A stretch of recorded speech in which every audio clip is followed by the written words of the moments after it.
Okay, um, so hi, my name is Clara, and my paper is titled, oh, sorry, okay. My name is Clara, and my paper is titled, What's in a Stage Name? Public Personas, Private Selves, and the Transgression of Authenticity. So this paper is part of my master's thesis on the subject of K-pop fanfiction. So fanfiction is normally thought of in the context of fictional media works like TV shows or movies. But K-pop fanfiction is an example of a phenomenon called RPF, or real person fiction. This is a genre of fanfiction that writes about real people, usually celebrities, instead of fictional characters. Between 2016 and 2017, Tumblr reported that the amount of fanfiction about K-pop stars had gone up by 10%, and as of the time of writing, the K-pop tag has over 250,000 works on the Archive of Our Own, or AO3. But RPF has historically been controversial even within fanfiction communities. In 2002, for example, fanfiction.net banned all fanfiction about real people from its platform. In a 2018 Reddit thread about RPF, people asked common questions like, is it creepy? Is it different from fantasizing about celebrities in private? What if the celebrity sees it? Is there a difference between real celebrities and fictional characters? Or in other words, is RPF transgressive? So this is a screenshot of the summary page for the fanfiction work In the Territory of the Dragon King. This fanfiction work is about two members of the K-pop boy band EXO, Byun Baekhyun and To Kyung-soo. But if you look at the tags on this summary page, To Kyung-soo's name is connected through a vertical bar to the name Do. For this particular K-pop idol, Do is his stage name and To Kyung-soo is his real name. Even though the tag includes both names, the fanfiction author never refers to the character Kyung-soo by the name Do. So because the EXO characters are not idols in the story, it makes sense for the author not to use their stage names. But this persistent use of real names in fanfiction contradicts RPF writers' claims that they aren't really writing about real people, but rather public personas. I argue that the K-pop industry constructs this perceived divide between the public persona and the private self, not to separate the two, but to performatively transgress that divide in pursuit of authenticity. RPF writers also depend on this divide to justify their practice, but are also aware of this construction on a meta level and are consciously working within its framework. So some quick background on EXO. EXO is a 9-member boy band from SM Entertainment, a major record label and management agency in South Korea. In 2013, they became the first artist in over 10 years to sell 1 million albums in South Korea, a feat which they repeated 4 more times to become quintuple million sellers.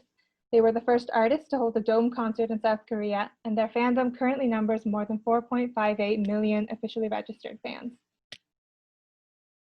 So not every K-pop idol goes by a stage name. Stage names are often chosen by both the idol and the record label, and they usually have some sort of deeper meaning. For example, in EXO, Suho is a stage name that refers to the idol's position as the leader of the group, because the word Suho in Korean means to protect.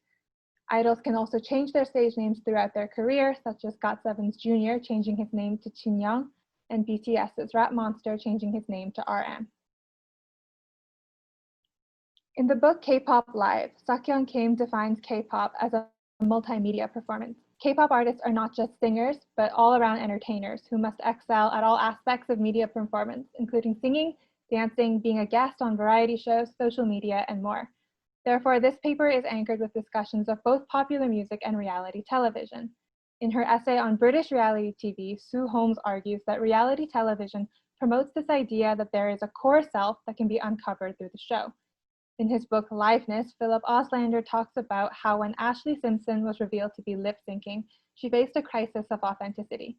She reclaimed that authenticity by writing a personal song about the experience, suggesting a connection between authenticity and intimacy.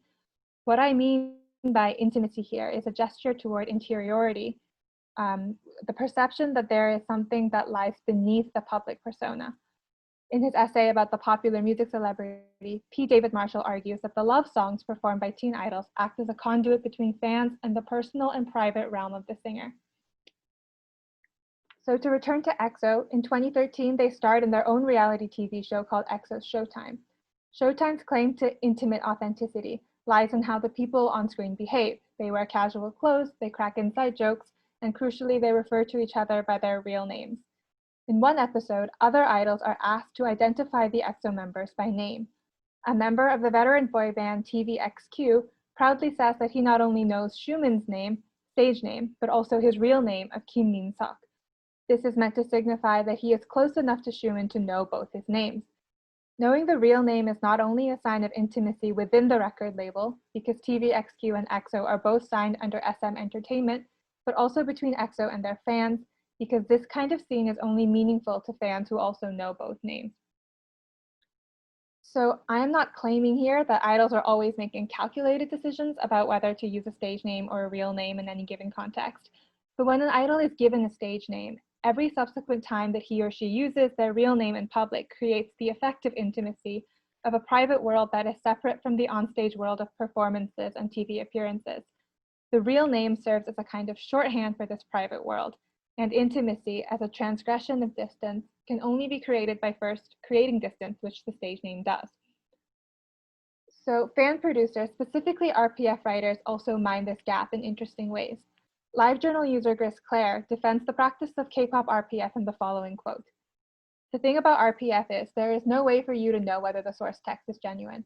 For fictional person fandom, such as books or TV shows, the source text is pretty black and white. The source text is predetermined as the canon by the original author. In the case of RPF, the source text gets a little muddy. What we call canon in RPF fandom is essentially TV appearances, interviews, stalkerish, blurry, candid snapshots, anecdotal fan accounts, and such subjective sources. What percentage of these things are scripted, played up, jokes, lies, or plain misinterpretation by fans? What is the guarantee that what the celebrities show on camera is how they are like off camera or in private life? Fans are just observers trying to interpret this very choppy, very unreliable source text. So Clara is suggesting here that RPF writers are aware that both distance and intimacy are constructions and that the real personality is as much on camera as the stage persona. But RPF writers see this as productive because they can't know everything about a celebrity.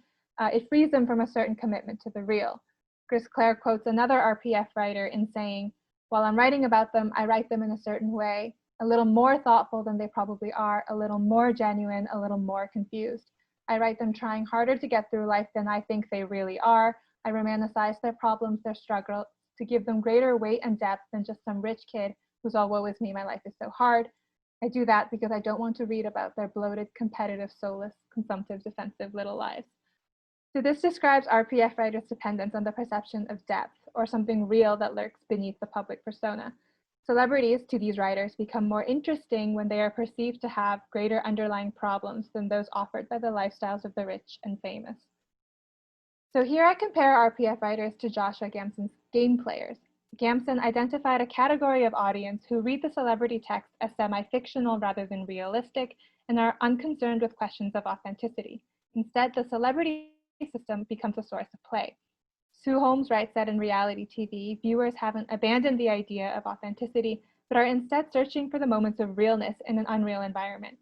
Holmes says that this practice is reflected more generally in the audience's relationship to celebrity, where we are perpetually encouraged to search the persona for elements of the real and authentic, lured by the promise of intimate access to their real selves.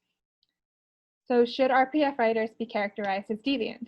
I argue that RPF writers are instead what Holmes calls an audience that is highly conversant in the concept of celebrity image production and construction, who take up the industry's invitation not only to seek out the real self behind the image, but also to view the processes of fabrication and performance that constitute this entity.